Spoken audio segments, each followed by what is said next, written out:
Hi, my name's Arsh Ellahi and welcome to my video blog for my Ironman training. Now, as I record this, it is Wednesday the 14th of April, and the reason why I'm recording this is because today is the first day of Ramadan, and this vlog is all about training throughout Ramadan for Ironman, which is happening in Bolton, and it's the full Ironman event which is happening in Bolton, I think on the 6th of July 2021. So what am I going to be showing you in this vlog? I'm going to be going through all the highs and lows. So with Ramadan, the whole point of Ramadan is so that we do not eat and we do not drink, we do not chew through the hours of sunrise and sunset. So at the moment, sunrise is approximately 4 a.m. Sunset is approximately about 8:30 p.m. So during those times, there is no food, there is no water, there is no chewing. However, I'm very conscious of the fact that I've got an Ironman that I need to train for. Now, just to let you know, I am physically okay. When I say physically okay, I'm not unfit. I'm not the fittest that I've ever been, but I have it in the back of my mind that I still have to train for this. If I did not train for this event, what would happen? If I didn't train for the next 30 days as a result of Ramadan, what would happen? I would definitely struggle on the event, because come the middle of May, I've literally got 6 weeks thereafter. And is that really enough time to train for an Ironman? So what is an Ironman? An Ironman event is where it's a triathlon. So you've got 3 events in there. So you swim. So you've got to swim for 2.4 miles. After swimming, you then got to jump on a bike and you've got to cycle for 117 miles. And then after the bike, you've then got to start running for 26.2 miles. So it's quite an endurance event, and you've got to make sure that you're physically fit and also you're mentally fit. And the reason why I'm doing this is because Ramadan will give me a whole new dynamic to training, because believe it or not, when you've not got food in your body, it's all about what goes on in here mentally. Do you want to train? Are you tired? Are you physically tired? Are you mentally tired? And I want to push myself through these battles, and hopefully you're going to be seeing what I eat, how I train, how I feel after it. But more importantly, hopefully this will give you an idea as to what kind of Muslims go through when they go through Ramadan. So I'm going to do you a mini diary every day. So as of today, day 1, I'm recording this at pretty much 9 a.m. in the morning. The last time I ate, believe it or not, was 9 p.m. last night. So normally Muslims would wake up in the morning and they would eat at approximately sunrise. I do not intend to do that, because I want to sleep. I need to make sure that my body has sufficient sleep so that I can train later in the day before I start eating, etc. So hopefully that's just give you a bit of an idea as to what we're going to be going through. I'm going to be going through, do some little videos whilst I'm training, so you can see what I'm doing, how I'm doing, but more importantly, you can track my progress as well. So guys, just short video, enjoy the journey, and I really hope that you enjoy the vlog. Thank you. Day 1, swim number 1 done. So day number 1, last time I ate was yesterday, 9 p.m. So we're approximately 21 hours in since any food or any liquid. Just done my first swim. So for those that don't know, doing Ironman in just under 10 weeks, I calculated it. But what makes it more difficult is that within the 10 weeks, I'm now just started Ramadan. It's the first day of Ramadan. I've decided to take the training up all throughout Ramadan. So all throughout Ramadan, you can't have any food, you can't have any water between the hours of sunrise and sunset. And what I'm going to aim to do is do at least 2 exercises a day. So I've just finished my first swim that I did 64 lengths, which is equivalent to a mile. In the Ironman, I'd need to do 2.4 miles, so I've not even done half the distance. Not really worried about that yet, because we've got a long time to go, but I do by the end of Ramadan want to make sure that I'm hitting the 2 mile mark very easily. How am I feeling after the swim? Am I hungry? No, I'm not hungry, I'm not thirsty, not feeling that at all. What I am is feeling probably achy and a little bit tiredness, a bit of fatigue kicking in. little bit worried about. I'm not sure whether I'm going to do a run, a 5k run, or a bike ride, perhaps both, depending on how I feel. When I was going through that swim, I thought, you know, after the first 10-15 lengths, I thought, oh, I feel tired. Am I going to be able to carry on? And this is a part where I'm really going to enjoy, especially because we're at the start now. If I can maintain a level of fitness throughout Ramadan, this is going to mentally prepare me like no end for the Ironman. And this is a part that I'm really looking forward to, because if I can prepare myself mentally, physically my body will do whatever my mind tells it to. So if I say keep pushing, or keep going, it'll keep going on. Big believer in that. So this for me is a massive mental barrier test. And in the swim, just you know, at 10-15 lengths, and it says, oh, this is a little bit difficult, I said to myself, you know what, we've got to crack on, and we did 64 lengths in, I think it's 43 minutes, so it's not the fastest, but it's about just getting in there, getting some pull time. So I'm going to go back, I'm going to probably just have a little bit of a rest just for a short while, and then either get on the treadmill or the bike, depending on which one, and I'll do a little video from there. I've just done 3-mile run. Not a lot, yeah. Felt very comfortable. Average was about 9 minute 50, which is very, very, very, very comfortable.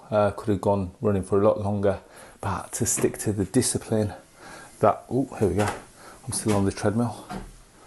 So I'll go through my equipment in a second, what I'm using. So I had to stick with the discipline that there was times where I wanted to run faster.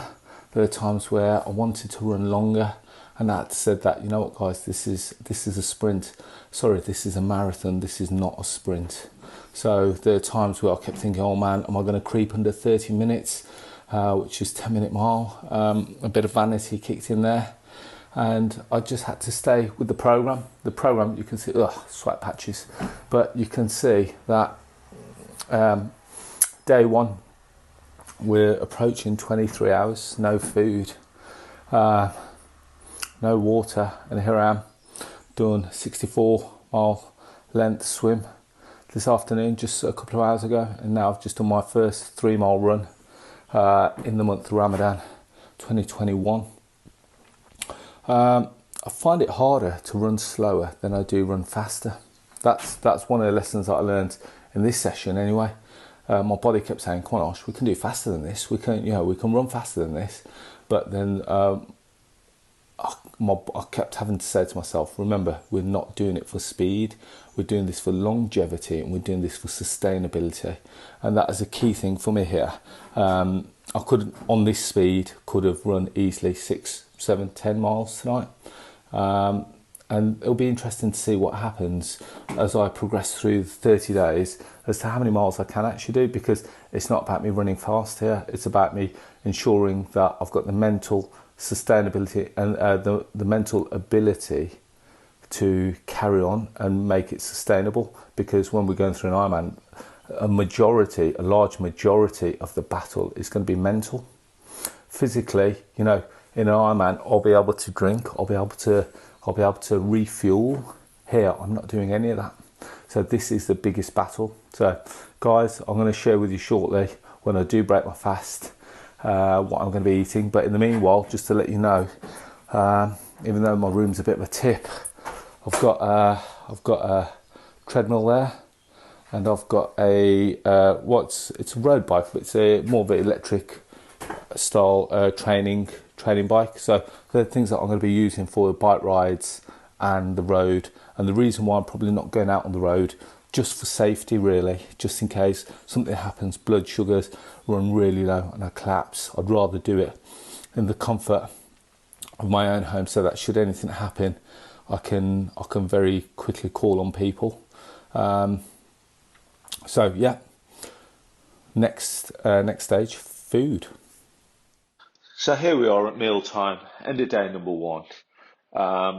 As you can see, I've not gone carb heavy, so I've tried to keep it quite light and quite lean. Lots of meats, cheese, And believe it or not, I actually did a mini keto test. It's like wee on a stick. That's a little bit disgusting to talk about, if I'm honest. But I've actually pushed myself into the trace stage of keto. So whilst I'm doing this, I'll be honest, I'm no professional at this whatsoever.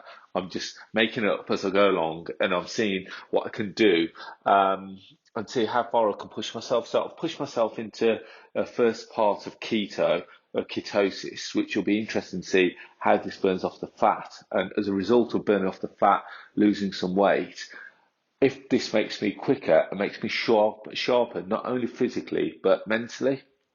So going back to my food, try to keep it quite light. You can see that I've put a bit of rice on there, but I haven't gone for white rice. So I've stuck with brown rice. And on top of that, you can see that there's lots of meats in there. So I've put some lamb in there, put some chicken in there. And also I've tried to get my vitamins and from my vegetables. So I've gone for Mediterranean foods, like you've got your courgettes in there, you've got your peppers in there, you've got your carrots in there. And I'm trying to eat so that it's going to re-energize me for tomorrow. I've done a fair amount of exercise today. So I've done the best part of 1,000 calories. I've lost a best part of 1,000 calories in exercise. Plus I've not had any food or drink throughout the whole day. So when it's coming to eating again, I need to make sure that I eat the right foods today, which is not only going to refuel my body today, but also carry me through for 24 hours until tomorrow. So this part is really important for me. So I need to make sure that we've got the right foods, and I'm also trying to make sure it's a balance, that I don't eat too much food now, because if I eat too much food, my body's just going to store it. And again, these are just little things that I've read off the internet. I've not researched it in any way, shape or form. I'm just thinking, okay, what are the things that I can do to balance it out? So that kind of brings me to the end of day one. As I said, I am tired. Just so that you know, when I'm doing this as part of Ramadan, part of it is practicing to be what I would consider a good Muslim. So I am praying as well during the day, and part of it is that after you open your fast, you do go to the mosque and you read some prayers with the congregation at the mosque. So as I've opened my fast now, it's quite late. It's 8:30, 9 o'clock. I then have to go to the mosque from 9:30, and then I probably won't get back home until 11 p.m., which means that by the time I get home and then get into bed, it's 11:30 straight midnight. So I am a little bit concerned that I'm not getting the full 8 hours sleep that I would normally, but that is part of what Ramadan is. It's about pushing your body, showing us what other people that are less fortunate are going through. So by not eating or by not drinking, you can see what others that are without are dealing with. And so it's about sleep deprivation. It's all about food deprivation, and it'll be interesting because I'm pushing it a little bit further because I'm trying to maintain the training for the Ironman. So I'm running two things in conjunction. I'm running the Ironman training along with Ramadan and trying not to fail at both. I'm trying to run them both together. So the training will be quite interesting to see how my body reacts, along with the sleep, missing out on sleep, along with trying to run multiple property businesses. A lot of you will know me for being involved in property as a property entrepreneur. So trying to make sure that I keep all the plates spinning. Remember, this is day one. I'm still probably running on adrenaline. So it'll be interesting to see what happens in day 2, day 3, and we'll go from there. So guys, if you can let me know whether you want to see this as a daily vlog or whether you want me to just release this one and then show you what happens in week 1, week 2, week 3, and week 4. But I'm really enjoying the journey, and I really hope that you are too, and really hope that this kind of inspires you as well to get out there and do it, because if I can do it with no water, no energy, and believe it or not, I'm a complete beginner at this. I'm just literally running with it as we go. If this kind of inspires you, get out there, get working, and one step at a time, you'll become a better person, not only physically, but mentally, and also possibly spiritually. I know that's a bit deep, but guys, hope you're all well, and I'll speak to you all soon.